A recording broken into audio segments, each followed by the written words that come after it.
Hey everybody, welcome back to Race of History. Today we're doing Oversimplified's Henry VIII. I don't know much about Henry other than he killed a gaggle of women, a lot of people in general, and he had a bunch of wives. That's basically it. However, one of the things that I like about history is that it is the study of humans. You have all of these different systems and ideas and philosophies and ideologies, but they all change over time. The one consistent throughout history is the people, human nature. And so I personally really love the study of people. So without further ado, let's get into it. Henry VIII. This video was made possible by Honey. Keep watching to find out how you can save money when you shop online. Also, the reviews are in. That's some nice merch. Get your brand new character pin, limited time face mask, and more. Link down below. Blah. Sigmund, I don't have much longer. Tell me, was I a good king? You were okay. Will I be remembered as the great warrior king who invaded France, revolutionized English healthcare, and developed great parklands? Probably not, because of the wife killings. Blah. Blah. Sigmund, how did I get here? I still remember the good old days when I was a boy with a heart full of fire, and Mummy would teach me. Okay, Henry, this is a horse. Can you say horse? Divorce. What? No. Okay, let's try this one. Can you say loaf of bread? Loaf with her head. No, Henry, that's wrong. You know what? Last one. Okay, can you say soap? Soap. Yes, that's it. I'm the supreme head of the church. Screw the Pope! You know what? You're my son and I love you, but you're freaking weird, man. The year is 1491. England has just come out of 3 decades of civil war in which a bunch of Henrys, Edwards, and one Richard had a little ding-dong over which royal house should rule the realm. Finally, a Henry won, Henry VII, and he had a son. What should we name him? My royal lineage is full of Henrys. A fine name, a vigorous name, a tenacious name, a muscular name. How about Arthur? And so Arthur, Prince of Wales and next in line to the throne, was born. 5 years later, Prince Henry was born, but nobody cares about him. He's not the heir, just a spare. The king wanted to make an alliance with Spain, so one day he said to his son Arthur, "Hey, baby, you see that lady baby? That's gonna be your wife." "But father, I'm not even 3 years old yet." "Listen, there's something you have to understand. You're my son. But more than that, you're a political bargaining tool." This is extremely common in Europe at the time. All of the monarchies are extremely incestuous. Essentially, all that people are whenever they're born into the royal family is they are either going to be king or they're going to be used in some way politically to help the kingdom. That is essentially how offspring are seen in these royal families. A lot of them don't even spend time in the court or around the king. And so they are seen very specifically as either the heir going to be king or you're going to be used for a particular reason. And if you aren't, you're going to just be disregarded altogether. But you love me, right? I love you as a political bargaining tool. Yay. Hey, Pop, who the heck are you? I've written you a poem. Listen here, tiny man. Can't you see that I'm busy? But I'm your son. I have another son? As Arthur was in another palace, being prepped to become king, Henry lived with his mother and 2 sisters at Eltham, where he was being trained for a church career. And not just that, Henry learnt languages. He played sports. He learnt the recorder. What a nerd. Am I right? Wrong. Henry was the coolest kid around. So I told my Latin teacher he could kissius my buddius. Anyway, here's Wonderwall. Great scholars and theologians from across Europe came to meet and teach the young Prince Henry, who by all accounts was a very enlightened, bright and charming young boy. Everybody loved Henry, and out of everything Henry was taught, more than anything, he came to adore and respect theology and Catholicism. One of Henry's tutors was English poet laureate John Skelton, who wrote a textbook for Henry that we still have today. In it, he wrote a number of important lessons for the young prince, such as, do not be mean. loathe gluttony, and do not violate widows. Important lessons for any 9-year-old boy. Around this time, Henry's older brother Arthur, now 15 years old, was married to Catherine of Aragon, sealing the union between England and Spain. And then he died. Oh, my alliance with Spain, my poor, poor alliance with Spain. And your son, sire? Oh, yes, of course, my son. But mostly my alliance with Spain. Hey, Pop, who the heck are you? Oh, yeah! And just like that, an unprepared Prince Henry was now the new heir to the throne. And how about that alliance with Spain? Well, the solution was simple. Hey, boy, see that full-grown woman over there? That's gonna be your wife. What, my brother's widow? Yes. You're a freaking weirdo, man. Now, in the Bible, there's a verse that says marrying your brother's widow, that's a big no-no. So the king needed to convince the Pope and get his special permission. Hey, can I please have my son marry his brother's widow? Sure, why not? And so it was. Henry's life was turned on its head as he was moved to the royal court, next in line to the throne. But tragedy struck when just a few months later, his mother, with whom he was very close, suddenly died in childbirth. The loss of his mother almost certainly had a big effect on the young boy. In his older years, King Henry VII went on a bit of a paranoid trip. As was normal for a king at the time, Henry VII had had to quell a number of rebellions, and as he aged, he became ever more suspicious of the nobility around him. To keep them in check, he began levying huge, ruinous fines, left, right, and center. Dukes, bishops, barons, even his own mother. No one was safe from his tyranny, and the nobility of England began to suffer. So when Henry VII finally got sick and died just after Christmas 1508, there was a lot of celebration. Not only because the tyrannical Henry VII was gone, but because his replacement was the ever-popular, charming, and handsome 18-year-old King Henry VIII. Henry married Catherine of Aragon in June 1509. You may be wondering, if it's so weird to marry your brother's widow, and since he's now king, couldn't Henry just decide not to? Well, yes, he could, but by now, Henry wanted to. The thing about Henry that was unlike many kings of the time was he married for love, and he had grown quite fond of Catherine, very fond. Historians say their marriage was unusually good, and so he was coronated king. And what a king. Compared to his tyrannical father, he was an absolute joy. Having the blood of 2 royal houses, he was widely supported. He was really, really ridiculously good looking, and those famous calves could achieve world peace. Hey Henry, now that you're king, you know what that means. Costume party!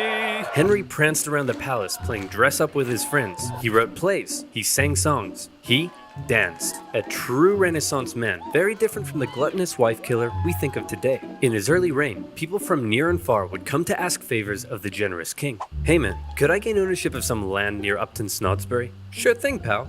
Hey, could I be an earl or a baron or a viscount or something? Anything you want, man.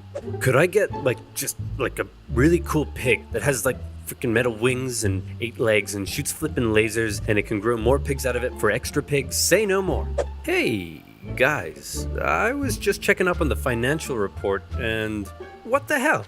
We can't afford this. Henry's council that he inherited from his father weren't happy with all the money he was just throwing around, and they worked hard to curb the king's spending. Since they controlled the royal seals needed to get stuff done, at first they were largely able to control the young king. And for Henry, the most infuriating things of all was they wouldn't let him joust with his friends because it was too dangerous, nor would they let him do the thing he wanted most, to go on a great, glorious, and expensive conquest against England's historic enemy, France. So at this time period, and pretty much throughout history before this time, the thought process on going to war is, if the conquest is worth it monetarily, if it's a group that you, or a country that you think you can beat, or a people that you think you can beat, and it will add enough to the empire to make the conquest worth it. So they're lining it up. Sure, they may hate each other, and that, that comes into play also. However, in a lot of cases, it's looked at purely on a profit and loss, scale. And whichever one comes out on top is the direction that the country goes. And so if you have a huge country like France, you're not going to be able to overrun the country in any sort of substantial way, at least for a long time period. Then you have all of these people that their job is to essentially keep up with the finances of Britain, and they're looking at this as a total waste of money.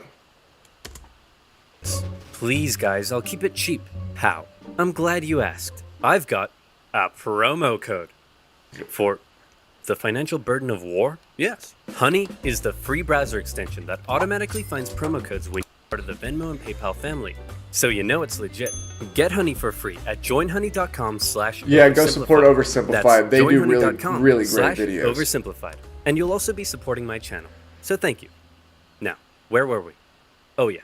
Sexy calves, excessive spending, and war with France.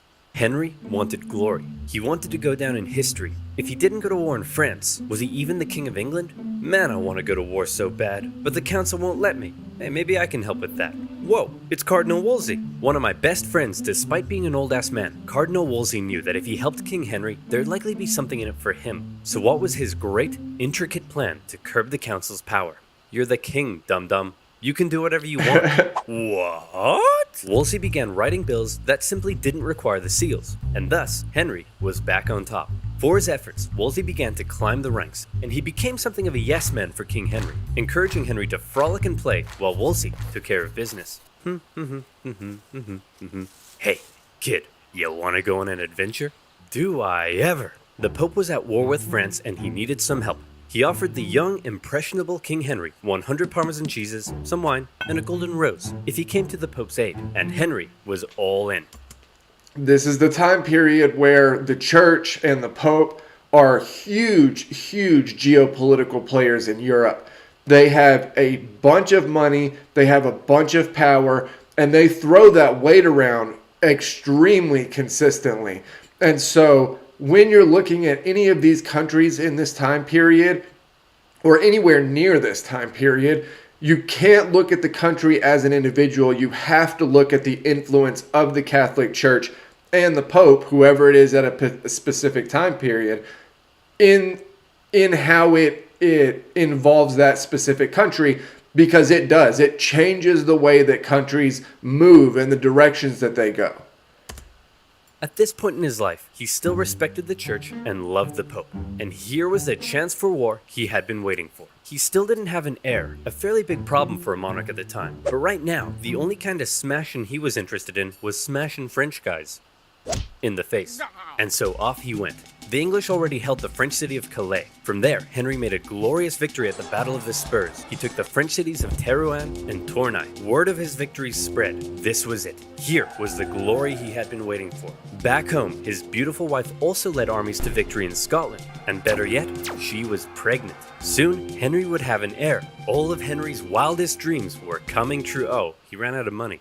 As the French prepared to invade Italy, all Henry could do was go home. Well, at least now I have an heir to cheer me up. Bring me my son. Henry, this is Mary. Mary? That's a funny name for a boy. Henry, it's a girl. This was Catherine's 5th pregnancy that had not resulted in a male heir. Happy Henry wasn't so happy anymore. You still haven't given me a male heir. Well, how do you know it's my problem? Maybe it's your problem, Henry. It couldn't be my problem because I've been boinking half your maidstaff and one of them gave me a boy. Sure. Yeah, you know what? Maybe it's my problem.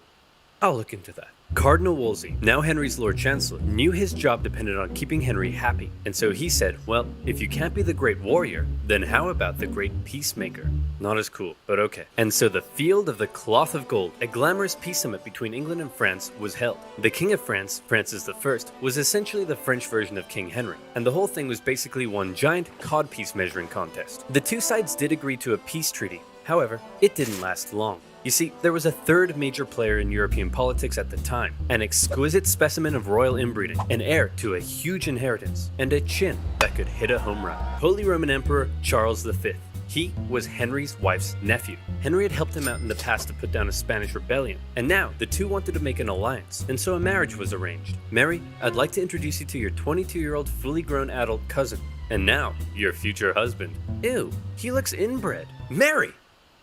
We're all inbred. With their new alliance, Charles and Henry agreed to team up and relaunch a campaign against France. In 1522, the English landed and stormed as far south as Agincourt, but Charles didn't commit significant forces. Whoops, sorry man, not sure what happened. I'll join in next year. The next year, England swept northern France, almost taking Paris. But once again, where was Charles? Oh man, I'm so sorry. I promise, next year, I'll be there. The next year came, and a fed-up Henry decided he was gonna sit this one out. And just as Charles ravaged the French at the Battle of Pavia and captured the French king. Holy crap, dude. Yeah, I totally kicked France's butt. That's great. So, can I have the French throne like we agreed? No. What? And also, I don't want to marry your ugly daughter anymore. Ugly? Have you seen your chin? Mummy says it's a strong chin for a strong boy. As Henry's alliance with Charles fell apart, Henry knew his days as a warrior were over. This was a problem for Henry, but it was a bigger problem for his wife. Catherine of Aragon had two jobs. The first was to give Henry a male heir, but the second was to maintain an alliance with her relatives in Spain, including her nephew. She had failed, and Henry's sexy eyes began to wander. Home from all his wars, Henry ate up his daily 5,000 calories of meat as an infatuation began to grow for one of his wife's ladies-in-waiting, Anne Boleyn. Beautiful, intelligent, cultured. She was exactly Henry's type. Now, Henry had had dozens of mistresses, including Anne's sister, but Anne didn't want to just be Henry's side chick. She wanted to be his queen. Henry sent dozens of letters, thirsty love poems. In one, he proclaimed that he would like to kiss her pretty duckies. Henry's loins were on fire, but Anne kept him at just the right distance to drive him crazy and push him to find a way to get rid of his current wife. Wolsey, I want a divorce. And as the representative of the Pope here in England, I expect you to sort it out quickly and quietly. I don't want this to turn into a Europe-wide scandal. You got it, Your Majesty. Hey, Big Papa! My boy Henry says he wants to divorce his wife. Any chance? So not only is this a time period where divorce is seen as something you just don't do, but also because it's seen as something you don't do in the eyes of the church, and the church holds so much geopolitical power, it really creates this situation where, like he said, he fears a Europe-wide scandal because all of these European countries are of the church. They all are on the side of the church, at least for the most part. There's back and forths, but the thought process and the theology is all that of the church. And so this becomes a huge deal to have the head of one of these European countries ask the Pope directly for a divorce. To Henry's shock and horror, Wolsey deferred the case back to the Pope in Rome. To make matters worse, after all the wars in Europe, the Pope was currently under the thumb of Charles V. Now everybody knew what was going on, and Henry's divorce trial had become a pawn of greater European politics. For Wolsey, the decision was a disaster. His job was to keep Henry happy, and Henry was very, very unhappy. Nevertheless, the divorce trial began. Henry's case rested upon the Bible verse in Leviticus that claimed marrying your brother's widow would lead to childlessness, and Henry was certainly having a hard time getting a male heir. He argued that the Pope had got it wrong when he allowed Henry to marry his brother's widow, and that now divorce was the only solution. However, the Pope and Charles V acquired some interesting letters from an unknown source. He wants to kiss her pretty duckies? Man, this guy's loins are on fire. The Pope now knew the case for divorce may not actually be found in Henry's Bible, but in Henry's pants. After escaping Charles V, the Pope did send out one Cardinal Campeggio to oversee the trial. Campeggio was an old man racked with gout. It took him 6 painful months to travel from Rome to England, and when he finally got there, this kept happening. Hey, I need you to take a look at this evidence. I can't. My gout is acting up. Hey, are you ready to take my testimony? I can't. My gout is acting up. Hey, can you please make a decision? I can't. Your gout is acting up? My gout is acting up. Anne Boleyn, with her Protestant views in support of the Reformation, suspected the Pope was just delaying. For 2 whole years, the trial dragged on, and in the end, the Pope simply said, no divorce for you. Henry, the king that had previously defended the Pope militarily from France and intellectually from the reformist ideas of Martin Luther, who had once respected the Pope above all, now found the Pope standing between him and fourth base. Your Majesty, what will you do? I'm the king, dum-dum. I can do whatever I want. What? For his failure, Henry removed Wolsey from the court, a decision that was likely influenced by Anne Boleyn, who disliked the cardinal. Having fallen from grace and with potential charges of treason over his head, Wolsey died of illness a year later. Then, Henry set about removing England from the influence of the Pope. Hey, if you do that, I'll excommunicate you. Who cares, man? Oh no, apathy, my weakness. This is a huge deal, though, because like I said, all of these European countries are of the theology of the church and respect the power of the Pope. And so because Henry does this, it completely turns the theological ideas of Britain as a country away from the Pope. And so even though they keep with a lot of the same ideas of the church, removing the Pope from the equation basically completely cuts off the church from what they're doing over here. And it totally changes Britain in a whole bunch of different ways going forward. Henry gathered theologians and scholars together to help him make his case against the Pope. Together, they argued to the people of England that the Pope's rule over the church was basically a takeover of what had once been a self-governing, national English church. And if that sounds familiar, some historians do believe this moment may have laid the foundations for English Euroscepticism. That's Wow. right, Brexit may have been influenced by Henry's explosive loins. By and large, the people gave Henry their support, and those that didn't were going to be in for a rough time. But for now, Henry assumed the role of supreme head of the English church, and his next divorce trial was a foregone conclusion. Catherine of Aragon was gone, and Anne Boleyn was in. Alright, I've upended the entire country to be with you, so you'd better give me a son, okay? Now, did you get my letter about the duckies? Having finally married the girl of his dreams, it was party time for Henry. And what a party. Life in the Tudor court was non-stop. Huge banquets, with each person eating on average 5,000 calories a day. And no vegetables. Those are for poor people. Rich people ate meat. And so you know what else is for rich people? Constipation. But don't let that stop the party. The toilets are communal. And Henry himself was the center of everything. He ate the best food. He had 1,200 pairs of shoes. He didn't even have to wipe his own bum-bum. Life was great. Everyone, I give you your majesty, King Henry VIII. But how did they pay for it all? Well, influenced by his fairly Protestant new wife, since Henry had overturned the organization of the church, this is how they paid for it. Oh my goodness, how awful. Selling fake fragments of the cross? Vials of Jesus' blood that you got from a duck? Using religion in this way? This is terrible. I must confiscate all this money at once. Yes, how awful. I must take all of this away. Okay, so you can obviously see the game that Henry is playing here by he needs money, and so essentially he's going to use the church and his kind of newfound aggression towards the idea of the organization that is the Catholic Church in Europe to fund everything that he wants to do in the court. So he's not a good guy here. However, the things that he's accusing the Catholic Church of, they were absolutely doing all over the world. I mean, they were selling everything that they could possibly pawn off as somehow being tied to anything religious or connected to the Bible or somebody in the Bible.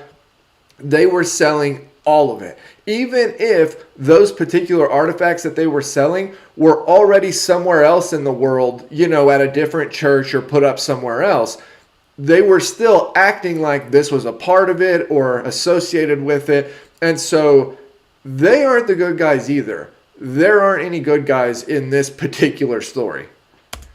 Immediately, monasteries across the nation were dissolved and their riches placed in the royal coffers. Obviously, many people weren't too happy about this, but Henry had a plan for that as well.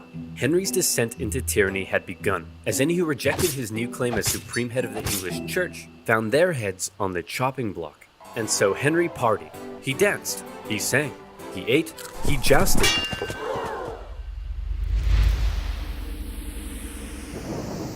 Be me, love gluttony, violate widows.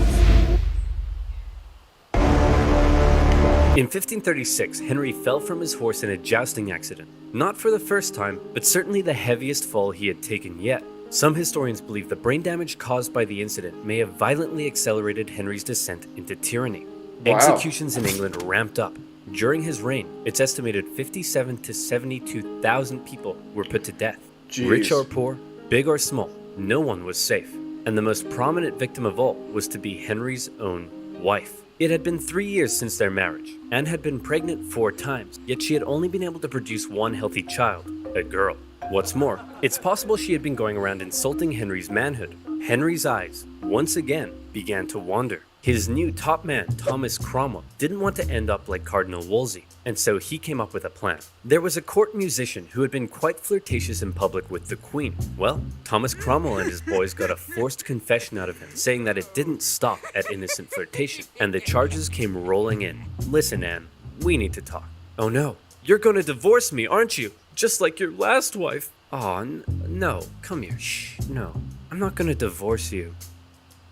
It's much worse than that. Anne was charged with adultery, perversion, even incest, and That's a little bit rich coming from the crown, but okay. plotting to kill the king himself. The jury found her guilty, including her own uncle and ex-fiancé, both fearing the wrath of the king. And on May 19th, 1536, Anne Boleyn was Anne Boleyn.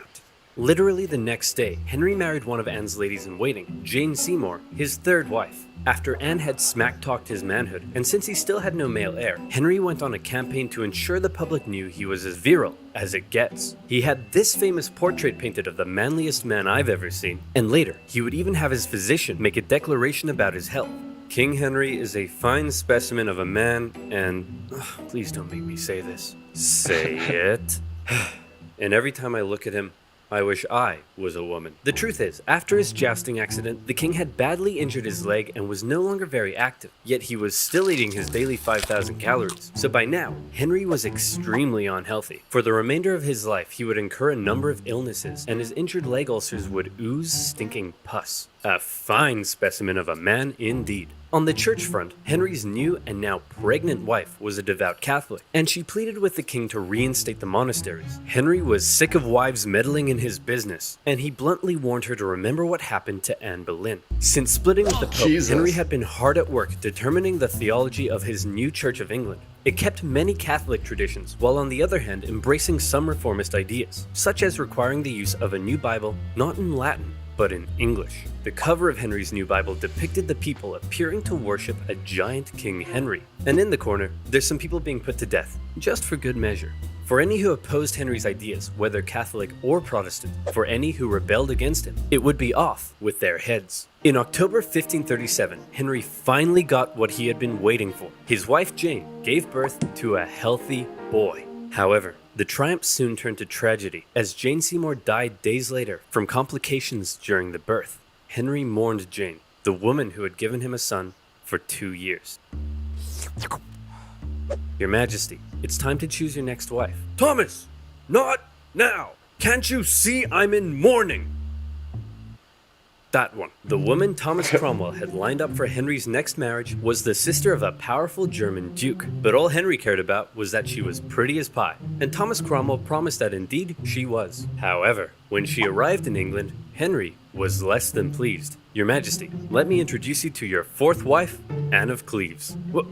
What's that smell? I think it's your legs, sire. No, it's Anne of Cleves. She's ugly. This is treason. What? Off with his head. Henry found his new wife so repulsive that he never consummated the marriage and divorced her just 6 months later. And for bringing Henry an ugly, stinky woman, along with additional charges of plotting treason, Thomas Cromwell lost his head. The very same day of Cromwell's execution, Henry married his fifth wife, the famed beauty Catherine Howard. She's believed to have only been 17 at the time. Henry was 49. And like Anne of Cleves, Jeez. Catherine Howard didn't last long. You see, for some reason, she may not have been entirely satisfied with her 49-year-old fine specimen of a man. And it's possible she engaged in a number of extramarital affairs, including one with her cousin, Thomas Culpeper. When Henry found out, he was devastated. How could she do this to me? But, sire, don't you have hundreds of mistresses? Shut up, Barry. That's not the point.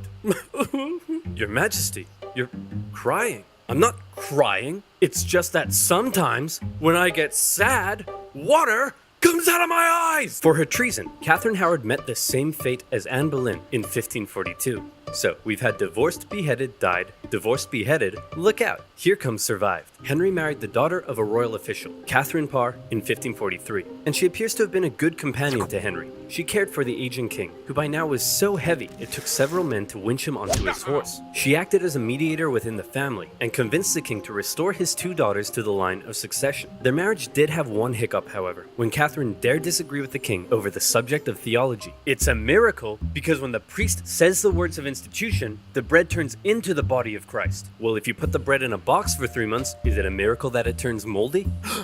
Treason! You can't just call everything treason, Henry. The king called for her arrest, as serious charges were placed over her head. However, in the end, she told Henry that she had not been disagreeing with him, but simply learning from him. And so when the guards came to arrest her, the king told them to make like an Anne and cleave. Catherine Parr stayed with Henry right until the end. As he aged into his later years, in increasing pain and ill health, he grew ever more suspicious and moody. The once generous, promising young king was now feared by all around him. Sigmund, I don't have much longer. Hold me. Of course, sire. Do you have any final wishes?